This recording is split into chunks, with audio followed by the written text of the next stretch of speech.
항상 주님의 이름으로 위로받으시는 우리 성도님들 되시길 주님의 이름으로 축복합니다. 자, 오늘 말씀에는 동명이인이 등장을 합니다. 성경적인 이름으로 봤을 때는 동명이인이 아니지만 우리 개역 개정판으로 보았을 때 우리가 아는 이름으로서 동명이인이라고 하도록 하겠습니다. 이 두 주인공의 이름은 시몬입니다. 한 명은 주님께서 이끄시는 그런 삶을 살았던 사람이고, 또 다른 한 명은 주님을 이용한 삶을 산 사람이었습니다. 바로 베드로라 불리는 한 명의 시몬, 그리고 마술사라고 불렸던 시몬이 주인공입니다. 오늘 말씀을 통해 두 명을 비교해 봄으로써 그리스도인 된 우리에게 주시는 말씀이 무엇인지 함께 알아가는 시간을 갖도록 하겠습니다. 먼저 두 명의 삶을 살펴보는 시간을 갖도록 하겠습니다. 첫째로 우리가 잘 아는 시몬입니다. 베드로라고 불리는 그런 사람이죠. 그의 삶은 평범한 어부였습니다. 바다라고 불릴 정도의 크기를 가진 그 갈릴리 호수에서 동생 안드레와 함께 어부로서의 삶을 살았습니다. 이제 둘째로 마술사 시몬의 삶을 살펴보겠습니다. 그가 어떤 삶을 살아왔는지 그를 소개하는 오늘의 말씀을 보면 단번에 알 수 있습니다. 오늘 함께 읽었던 말씀 8장 9절의 말씀 함께 살펴보겠습니다. 시작. 그 성에 시몬이라 하는 사람이 전부터 있어 마술을 행하여 사마리아 백성을 놀라게 하며 자칭 큰 자라 하니. 자, 시몬은 마술을 행했던 사람이라고 설명하고 있습니다. 그리고 백성을 놀라게 했던 사람이라고 설명합니다. 즉 마술이란 바로 행위를 통하여서 어떠한 행위, 어떠한 행동과 기술을 통하여서 사고를, 우리 사람들이 생각하는 사고를 뛰어넘는 모습을 보여줌으로써 혼란스럽게 하고 사람의 판단 능력을 흐리게 합니다. 그리고 또한 어리둥절하게 만드는 것이죠. 그리고 이렇게 행동을 하는 그런 마술사였습니다. 그래서 시몬은 백성들의 마음을 빼앗고 현혹시키던 자였습니다. 또한 마술의 행위를, 그런 마술의 그런 기술의 능력이 마치 자신의 능력인 것처럼, 그리고 신적인 능력을 가진 사람들처럼 자신을 높였던 사람이었습니다. 얼마나 그 능력이 혹은 그 기술이 대단하였는지는 모르겠지만 이런 모습에 사람들은 현혹되었고 얼마나 큰 영향을 끼쳤는지 10절과 11절에서 이렇게 또한 설명합니다. 함께 읽겠습니다. 시작. 낮은 사람부터 높은 사람까지 다 따르며 이르되 이 사람은 크다 일컫는 능력이라 하더라. 오랫동안 그 마술에 놀랐으므로 그들이 따르더니. 낮은 사람부터 높은 사람들까지 그 시몬을 보았을 때 하나님의 능력이다 표현을 하였고, 오랫동안 그 마술에 노출이 되었기 때문에 이 시몬, 마술사 시몬을 따랐다라고 표현하고 있습니다. 그러면 주님을 만나고 그리고 복음을 접하고 난 뒤에 그들의 모습을 함께 살펴보겠습니다. 어부 베드로에게 어느 날 예수님이 찾아오셨습니다. 바로 사람을 낚는 어부가 되게 하겠다라는 그런 말씀을 듣고 베드로와 동생 안드레는 자신들의 모든 것을 버려두고 예수님을 따르게 되었습니다.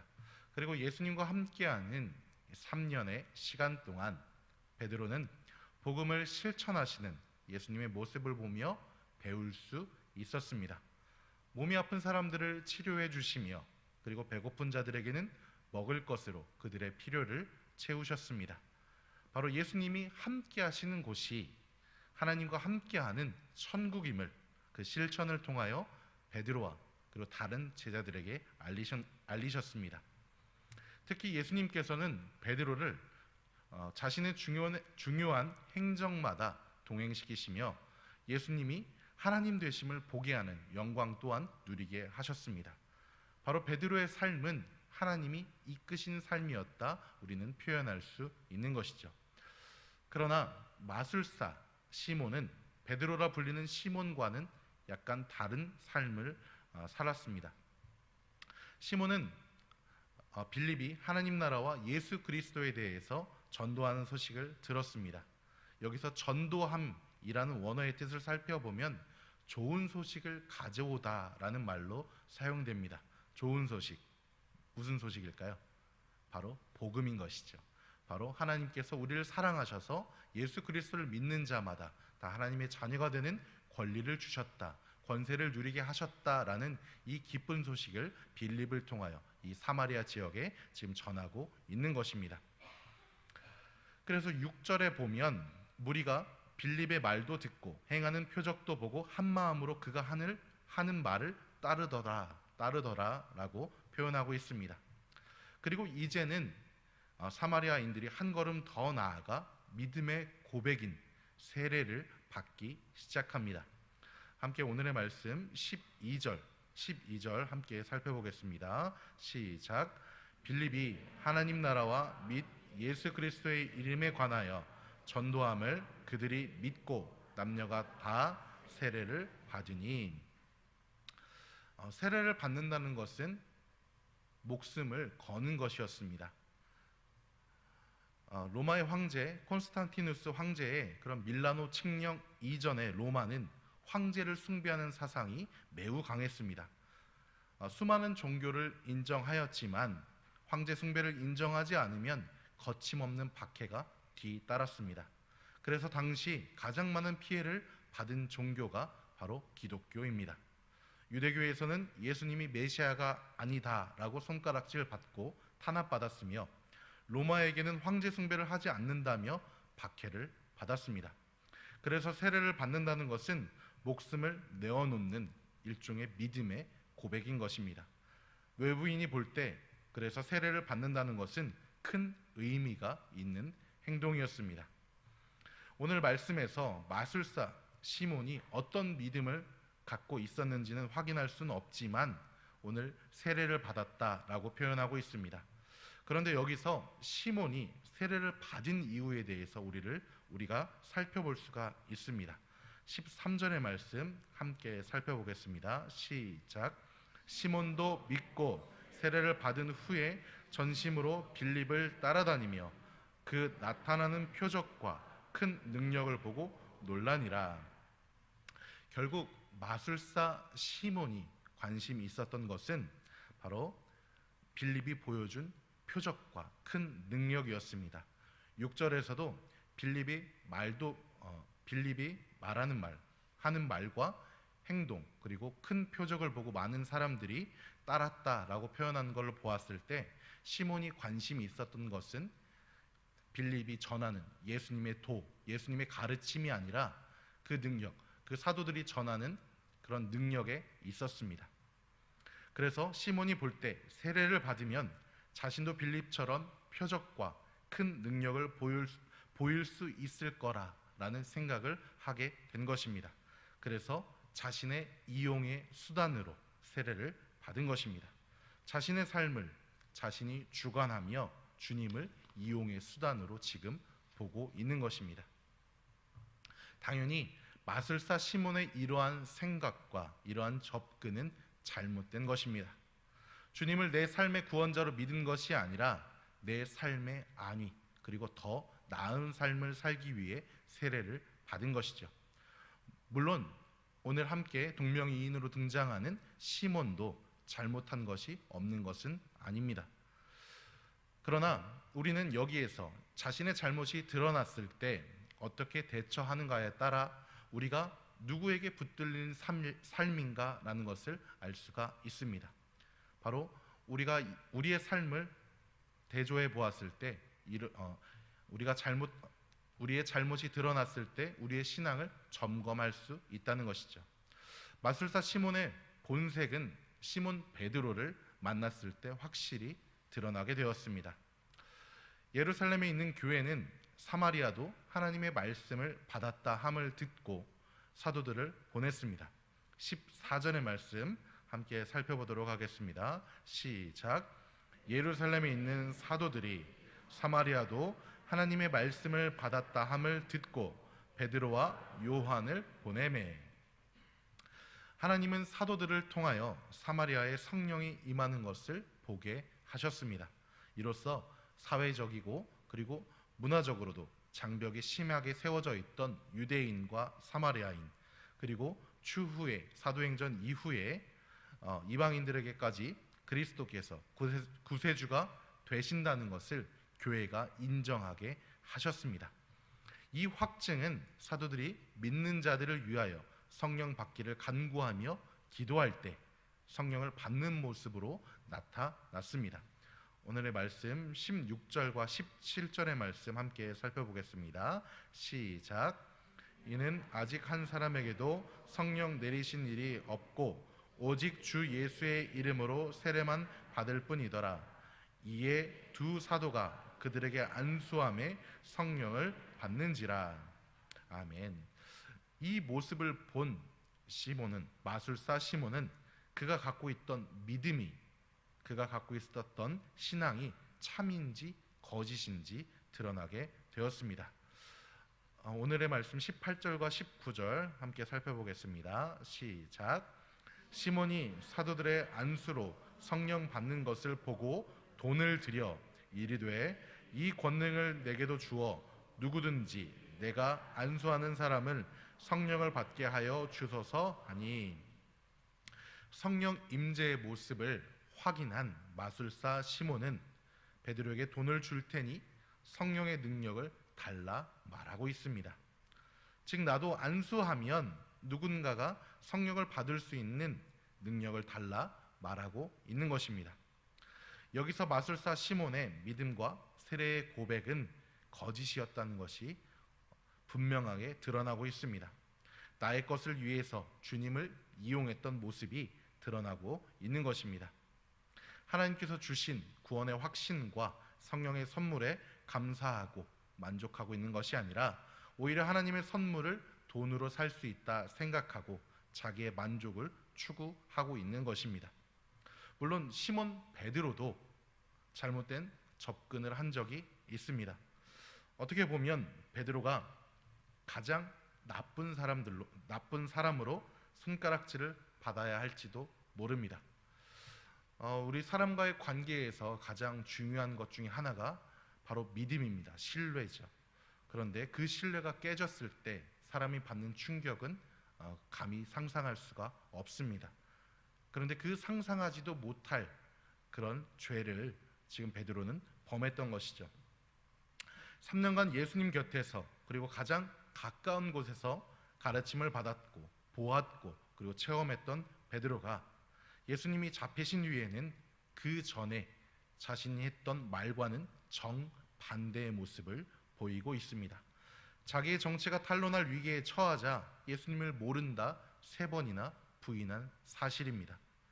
잡히시기 전에는 대제사장의 종의 귀를 칼로 쳐서 떨어뜨리기까지 했던 베드로였습니다. 그러나 정작 주와 함께 죽겠다라는 고백이 무색할 만큼 자신의 정체가 탄로날 위기에 처하자 주님을 저주하였습니다. 시몬 베드로와 마술사 시몬, 그리고 우리들은 부정할 수 없는 죄인들입니다. 우리의 삶을 우리는 자신할 수가 없습니다. 시몬 베드로와 같이 주님과 함께한 그 3년의 시간이 우리가 신앙생활을 한 수십 년의 생활보다 더 진하고 예수님과 가까울 것입니다. 아무래도 예수님의 음성을 직접 듣고 각종 표적과 기적을 보았기 때문입니다. 그러나 그런 베드로조차도 자신에게 위험한 상황, 어려운 상황이 닥쳤을 때 예수님을 부인할 수밖에 없었습니다. 그러나 베드로의 삶 어떻습니까? 바로 사도의 직분을 계속하여 수행하였고 바로 예수님의 말씀을 전하는 그런 위대한 사도로서 우리는 기억하고 있습니다. 바로 주님께서 이끄시는 삶을 계속 베드로는 계속하여 주님께서 사용하셨던 것입니다.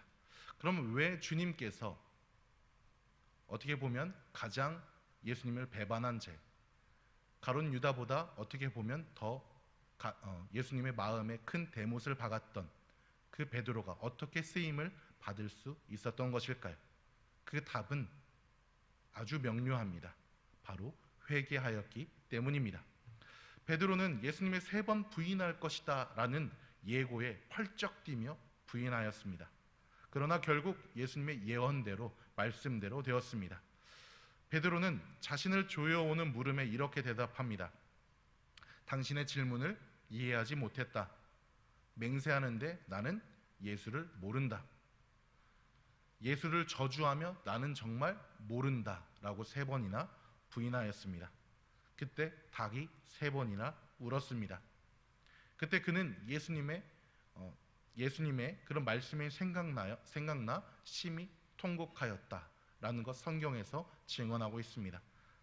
심히 통곡하다라는 말은 자신의 잘못을 인정하며 심장이 찢어질 정도의 큰 아픔을 가지고 후회하고 있다는 말로 성경에서는 표현하고 있습니다.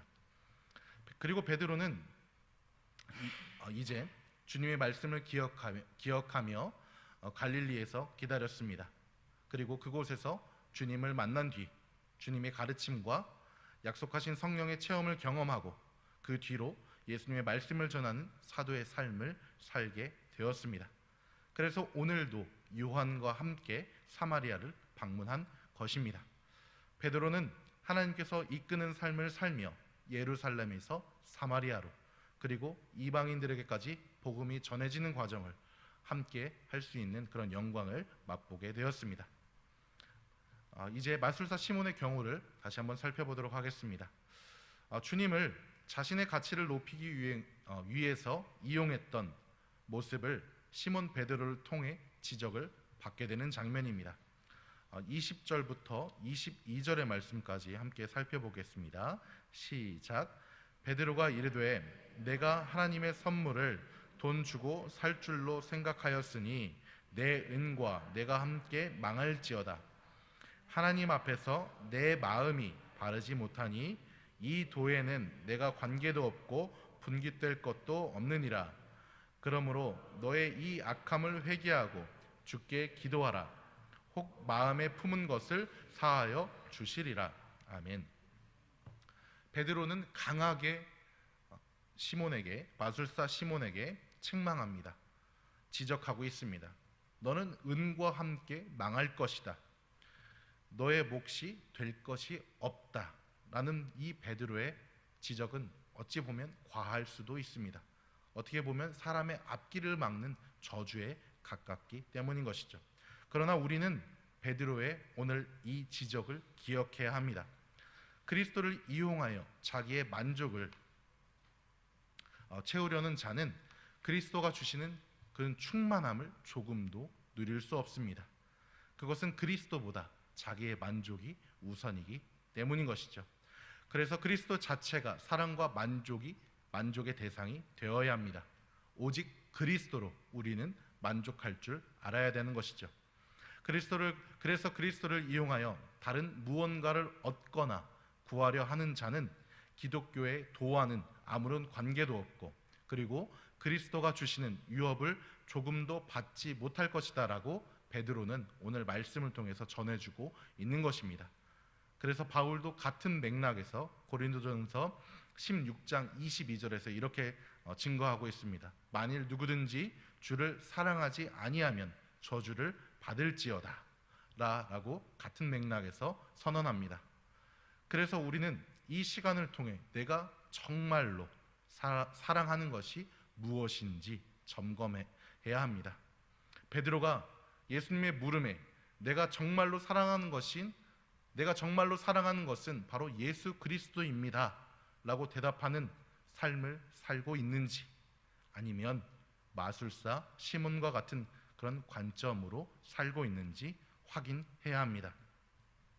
베드로의 이러한 지적에 마술사 시몬이 만약 정상적인 신앙인이었다면 그에게 믿음이 있었다면 다윗처럼 내가 여호와께 죄를 범하였나이다. 나의 죄를 고백합니다. 자신의 옷을 찢어가며 울면서 회개해야 맞습니다. 그런데 시몬은 24절에서 이렇게 말합니다. 나를 위하여 주께 기도하여 말한 것이 하나도 내게 임하지 않게 하옵소서. 지금 마술사 시몬은 베드로가 일종의 저주한 것이 나에게 오지 않도록 다시 한번 간구하고 있습니다. 바로 하나님 앞에서 자기의 죄를 뉘우치기보다는, 그리고 회개하기보다는 베드로를 통해 자신에게 좋지 않은 일이 생기는 것을 막고 싶은 그러한 심정이 더 크게 작용했던 것입니다. 그래서 시몬에게 예수는 명성과 부를 쌓는 도구이거나 화나 부정을 내쫓는 수단에 불과했던 것입니다. 우리의 삶도 물질이, 그리고 내가 잘됨이, 내 자녀의 잘됨이 예수님보다 앞서지 않습니까? 그렇다면 우리는 회개해야 합니다. 누구도 이 물음에 자유로울 수 없습니다. 이 시간 한번 점검해 보시길 바랍니다. 자신의 삶이 예수님보다 먼저였던 시몬의 이름은 중세시대 가장 타락했던 기독교의 모습을 비춰주는 모습을 나타내는 단어로 전락하였습니다. 시몬이란 이름에 Y, 영어 알파벳 Y가 붙어 시몬이라는 단어가 되었고, 이 단어의 뜻은 성직 매매, 성물을 팔아 얻은 이익이라는 단어로 사용되었습니다. 사랑하는 선돌교회 성도님들, 여러분들의 삶은 어떤 시몬의 삶의 모습입니까? 주님께 이끌림 받는, 주님께서 주관하시는 그런 삶을 살고 계십니까? 아니면 내 삶의 주인인 내 모습 그대로 나인 채로 주님을 이용하는 삶을 살고 계십니까? 우리는 오늘 이 시간 결단해야 합니다. 시몬 베드로의 모습으로 나아갈지, 아니면 마술사 시몬의 모습으로 살아갈지 선택해야 합니다. 물론 우리는 연약하고 완벽하지 않기에 죄를 저지르며 살아갈 수밖에 없습니다. 그러나 우리는 시몬 베드로의 모습을 기억하고 내가 죄인된 모습을 자복하며 의롭고 미쁘신 주님께 고백해야 합니다. 말로만 고백하는 것이 아니라, 그리고 내게 닥친 힘든 일들이 지나가기만을 기다리는 것이 아닌, 내 힘으로 죄의 구렁텅이에서 헤쳐나올 수 없으니 주님의 이름을 의지합니다. 주님 도와주십시오. 내 삶을 주관하여 주옵소서라고 고백합니다. 고백해야 합니다. 베드로와 같이 심히 통곡하여 내 심장이 찢어질 만큼의 후회와 고백이 있어야 합니다. 그리고 그 회개에 합당한 열매를 맺어야 합니다. 베드로의 회개 이후의 삶의 모습은 하나님께 이끌림 받는 복된 사도의 삶이었습니다. 자신의 회개에 맞는 그런 열매를 맺은 것입니다. 행동으로서 자신의 믿음을 고백하고 있는 것입니다. 사랑하는 우리 선돌교회 여러분, 여러분들 스스로 여러분들의 믿음의 고백을, 그리고 여러분들의 신앙을 거짓으로 만들지 마십시오.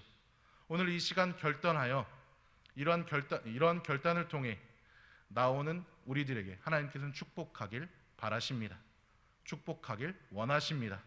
참된 회개의 모습과 그 열매를 맺기 위해 결단하는 우리들에게 응답해 주신다라는 시몬의 이름의 뜻처럼 우리들의 간구에 응답해 주실 것입니다.